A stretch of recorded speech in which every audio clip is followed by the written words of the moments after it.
Միայն Հայաստանում կարող է պատիվ չունեցողը պատիվ պահանջի։ Հենց որ ասալամ ալեյկում Ալեն Սիմոնյան, ալեյկում ասալամ Նիկոլ Փաշինյան, բարև ձեզ ժողովուրդ ջան, վա, դեստա, ժողովուրդը զարմացած է։ Ալեն Սիմոնյան, դու որ պատիվ ունենայր, պատիվը կպահանջիր Ադրբեջանից, Ալիևից, նրանից պատիվ կուզեիր։ Մեր փոխարեն, որ այդ ծաղրական խոսքերը մեր հասցեին հնչում են նրանց կողմից ու մի քանի օր առաջ։ Իսկ դու պատիվ ես պահանջում են երկու պորճ բլոգերից։ Իմիջիայլոց ժողովուրդ, այդ երկուսն էլ ես դրանց էլ անդրադարձել եմ մոտ տարի ու կես առաջ։ Հələ դրանք նոր էին սենց աճում, սենց հաղորդում էին կազմել, թե ինչ լավն էին գողագաններ, էլի, որ իշխանությունները պայքարում են գողագանի հետ, կարծես գողագանը բարոյականության ինչ-որ մի նորմեր թելադրող մի ինստիտուտ է երկրում, որ նրանց օրոք բակերում սենց է, դպրոցներում նարկոտիկ չի ծախվել, ես իմ կբռնեին, ով որ մեքենան պրոտիվ քշեր, ինչ որ այս կարգի մի անմակարդակ հաղորդում, որ ես արձագանքեցի հենց, որ ասեցի, լսեք, ես ինչ են խոսում, էլի, որ հենց իմ դպրոցում, որտեղ ես եմ սովորել, օրենքով գողի տղան դասատուին ծեծել տվեց աշխարհագրության։ Ամենալավ դասատուն էր, ուսուցիչը, ու դուք գողագան եք գովում, ու այս ենթամշակույթը կրող պորճերից հիմա Ալեն Սիմոնյանը պատիվ է պահանջում։ Ալեն Սիմոնյանը սրանց ավելի շուտ ռասկրուտկա է անում, հանուն Սերժ Սարգսյանն, էլի։ Սրանք ոնց ռասկրուտկա եղան, սրանց դիտումները շատ քիչ էին, սրանց ոչ մեկ չէր հետևում, սրանք այն Շանթ Հարությունյանին բերեցին, տաղավար ծեծեցին, այն որ խփեցին, բան արեցին ու ուղիղ եթերում։ Դրա համար օրինակ խուլիգանության ինչ որ մի գործ չհարուցվեց դրանց վրա, տեսեք։ Բայց հիմա Ալեն Սիմոնյանը պատիվ է պահանջում, անպատիվը։ Գնա Ալիևից պատիվ պահանջի։ Եթե պատիվ ունես, սատիսֆակցիա պահանջիր, արա։ Անենց էլ գնացել էին դրանց հետևից, էլի, ոնց որ արա, սենց ես նայում եմ, ասում, արա, կարող է սա բանն է, էլի, Նարեկ Սամսոնյան, Իբն Բեն Լադենն է, էլի, սենց դիմակավորված, բան, գնացել էին, ազգային անվտանգություններ, արա, խուլիգանին բռնում, էլի, այ դա Ուչիսկովի գործ էր, պետք է բեատ Ուչիսկովին, տայք պավեստկեն ձեռը, գնար դուրը ծեծեր, ականջից բռներ, գցեր վառանյոկը, տաներ բան, բաժին, կամ դատարանից ծանուցում ուղարկեք, էլի, ես ինչ շոուներ եք անում, հը, ես սենց խորը անասունի համար է ալվում, խորը, ես կնենց սիմվոլիկ եղավ են պահը, որ այդ խորը անասունի համար բերեցին կոմբիկերը, չորորդ սորտի ծորեն, էլի, անասնակեր, էլի, ու կերագրեցին խորը անասունին, որ տեսեք, փուչիկներով գալիս, Ադրբեջանով մեր հացը, կոմբիկեր խորքային անասունի համար, վա, ու պատիվ են պահանջում, արա դուք պատիվ ունենաք, ես, տեսեք, ես Սերժ Սարգսյանի բանը հաղորդում եմ, 6.5 ժամ, որ լսեցի այդ դրանց հետ, էլի, ափսոսել եմ, մոտ 2 օր լսել եմ, էլի, ես մի բան է ուզում լսեի, ֆուտբոլային դիվանագիտությունից նա կխոսա, ճիշտ մեկնաբանի, թե ինչ առաջարկներ կար։ Այդ Սերժը 6.5 ժամ հիմարություն էր դուրս տալի, մեղանչում էր, կարծես, ես մի պահ մտածեցի, ես ինչ սուրբ մենք բան ենք ունեցել, նախագահ ու վարչապետ, որ մերժել ենք, էլի, այսինքն, սրբադասեցին, բայց չկար պատասխան, հենց այդ բանի հետ կապված, ֆուտբոլային դիվանագիտության, որ Հայաստան ունեցել է առաջարկ Թուրքիայից, դա պաշտոնապես սենց դուրս չեկավ լրահոս, բայց գրվեց, խոսացվեց, որ Թուրքիան առաջարկել է բան, ճանապարհ, նավահանգիստ, կարծեմ Տրաբզոնում, Թուրքիայում հենց որ հայեր ունենան նավահանգիստ հենց կարիդոր առանց ոչ մի բանի այդ միջանցք որ այդ ապրանքը առանց մաքսազերծման առանց ոչ մի խնդրի գա միանգամից մտնի Հայաստան դա լինելու էր կոմպենսացիա ասենց ասած ցեղասպանության այդ խնդիրը հարթելու համար այդ ձև էր Թուրքիան գտել առաջարկ ուզում էր մտնել Եվրոմիություն իսկ Եվրոմիությունը ցեղասպանությամբ ասենց շանտաժ էր անում ասում էր սրա համար քանի այդ հարցը լուծված չի դու Եվրոպա մուտք չունես ու Թուրքիան փորձեց այդ առաջարկը արեց ու դրա մասին դրա համար դա պաշտոնապես հայտարարվել էլի Սերժը մի բան ասել ես այդ է ուզում լսի 6.5 ժամ բայց ոչ վերացական այդ թեմային անդրադարձավ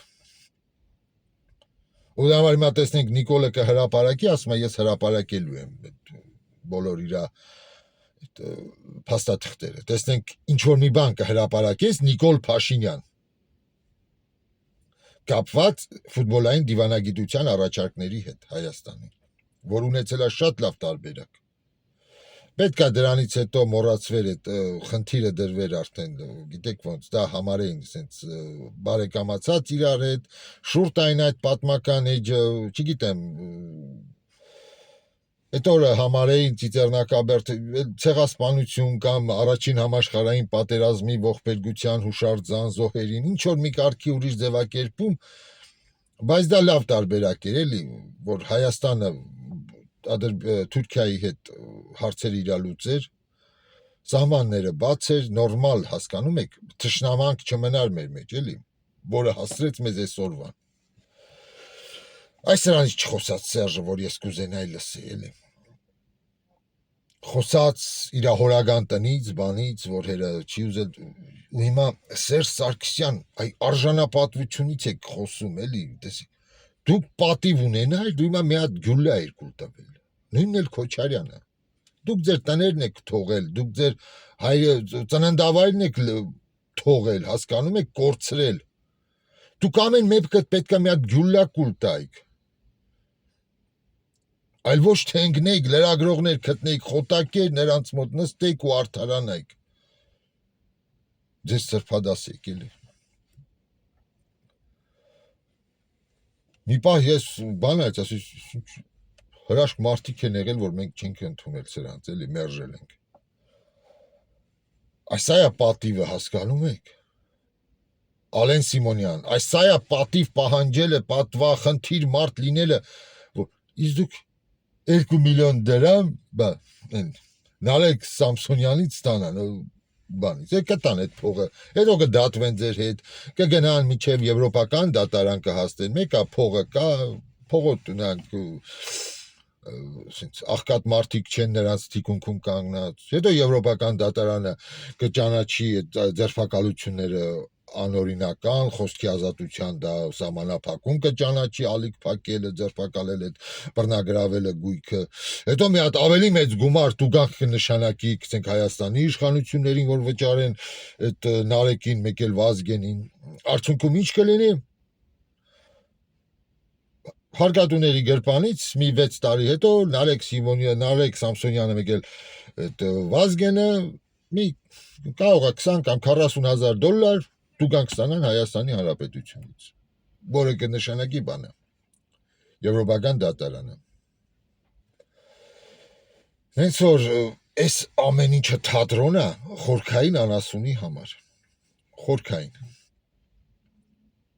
Դուք սրանով նրանց եք ռասկրուտկա անում, ասում եմ, են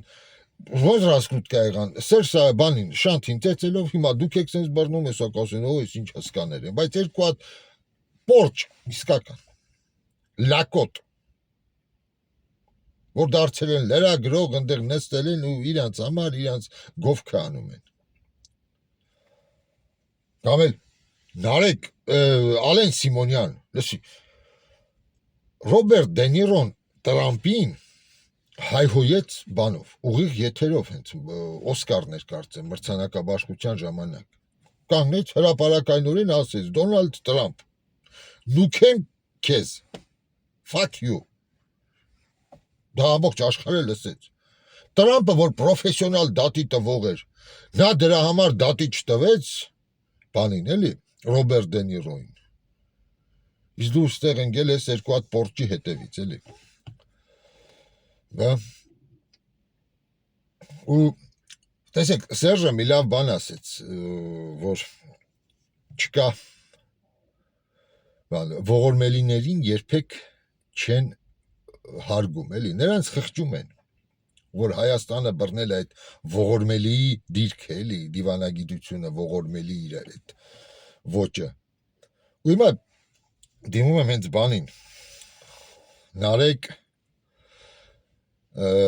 Կարապետյանին։ Նարեկ Կարապետյան,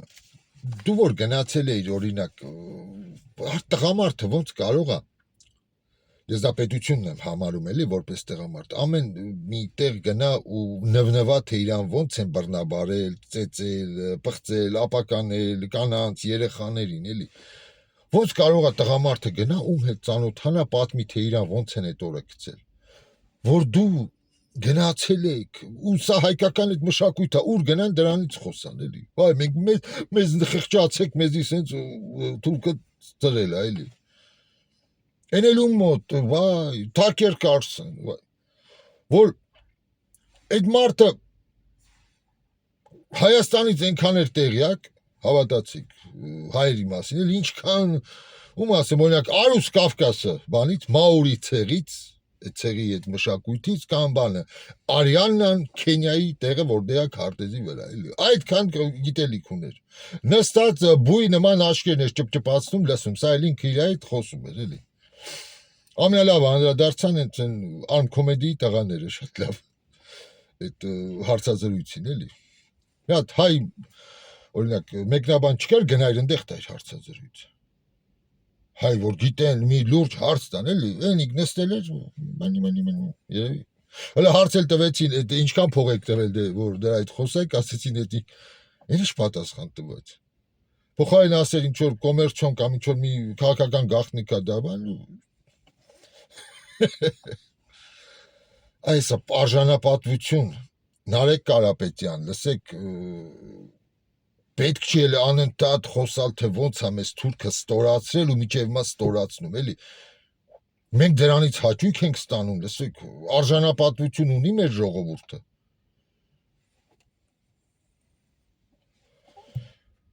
Եթե մենք արժանապատվություն ունենայինք, այսօր այս նախկինները, որ այս ամեն ինչ, այս ընդհանուր է, այս խոսում էր Սերժը բանից, էլի, ոչ մի թիզական էր համարում Նիկոլին, էլի։ Բա դուք ինչ էիք, արա։ Դու Քոչարյանը, Վազգենը, դուք այդ ոչ մի թիզականները չէիք։ Դուք չէիք, որ հենց այն 90-ականների ժամանակ Լևոնի օրոք կար խաղաղության գնալու ծրագիր, էլի, դուք եք այդ ոչ մի թիզականները, որ ոնց են գրաված 5 շրջանը հետ տանք, բա զինվորականները ինչ կասեն, բանակը ինչ կարձագանքի։ Դուք եք այդ ոչ մի թիզականները, որ այսօրվան հասրեցիք։ Այսօր դուք ընդհանրապես պետքա չլինեիք, դուք պետքա ասում եմ, մի փամփուշտ կուլ տված լինեիք, պատվով, օրինակ, այդ ամբողջ այդ ստորությունները չտեսնեիք, թե Թուրքիան ձեր հասցեին ինչ ասում, ձեր այն որ ասում է բանով գայք, ուզում եք տանկերով գայք, այդ դուք եք այդ Սերժ Քոչարյան, Բաքու գայք տանկերով չայ խմեիք, հենայեկան ձեր տանկերը, չայը գաղ մեր մեգուսարաններում եք խմում, ազեր չայը, այսենց ծաղրելուց հետո դուք պատիվ ունենայիք, արա, մի գյուլլակ ուր կտայիք, էլի, ես մի անգամ սենց էլի հաղորդում ունեի, ինձ արգելափակ էդ յութուբը, նամակ ագրում ասում է, սա մեր քաղաքականության մեջ ինչ-որ մեր կանոններին հակասում է, դուք մարդկանց դրդում եք ինքնասպանության, տես, հիմա էլի գնալու են բողոք գրեն վրես, այս սրիգալ մեզ դրդում է ինքնասպանության։ Պատիվ, արա մենք պատիվ ունենանք, դուք այսօր չեք լինի։ Այսօր մենք նորմալ քաղաքական դաշտում ուժ կունենանք, որ գնանք ընտրությունների, էլի։ Նորմալ ուժ կձևավորվեր, չկա, մենք պատիվ չունենք, որ պատիվ էլ պահանջենք։ Այսօր քաղաքական դաշտում ովքեր են, տեսնում եք ովքեր են։ Ռեալ ուժ չկա, երրորդ ուժ, դա առանձին թեմա է, որ ինձ անտած չի ձևավորվել։ Պայքարը գնալու է նախկինների եւ կրկին ներկաների մեջ։ Ու ըստ իմ սենց կանխատեսումների հաղթելու է Նիկոլ Փաշինյանը։ Ու լինելու է այդ ընտրությունները, տեսեք, ստի մանիպուլյացիայի օլիմպիադա 26 թվականի այդ հունիսի 7-ին կարծեմ, օրը հետա կարծեմ։ Չկա ոչ մի բան, ամենտեղ սուտ է, ամենտեղ կեղծիկա եւ մանիպուլյացիա։ Ամեն մեկը քթել է, մի խոտակ է լրագրող բլոգեր, նրանց մոտ նստում է ու խոսում է։ Իսկան ես, առայժմ հաջողություն։